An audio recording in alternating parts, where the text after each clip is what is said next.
Ozdiruvchi ukollarni olib, foydasidan ko'ra zararni ko'proq ko'ryapsizmi?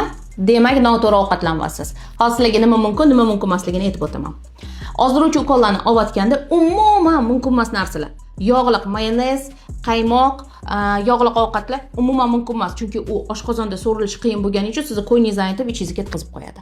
Xamir ovqatlar umuman mumkin emas. Nimaga? Oshqozoningiz kichraygan, siz bo'lsa ko'p qilib xamir ovqat beryapsiz, oshqozon kengayib ketadi va hazm qila olmay qoladi. Bunda sizda qusish yoki ko'ngillanish berishi mumkin. Hamda shirin gazli ichimliklar.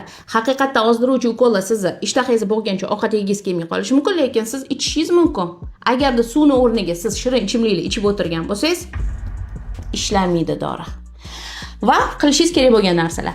Har kuni go'sht yeng, kletchatka yeng, ko'p suv iching, preparat ishlaydi. Chaynayotganingizda ko'p chaynab keyin yutishga harakat qiling, chunki oshqozoningiz dangasa bo'lib qolgan, u hazm qilishi qiyin. Sizni og'izda chaynab berganingiz oshqozonga yordam bo'ladi. Asosiy narsa, dorilarni sotayotganda poddelkalardan ehtiyot bo'linglar.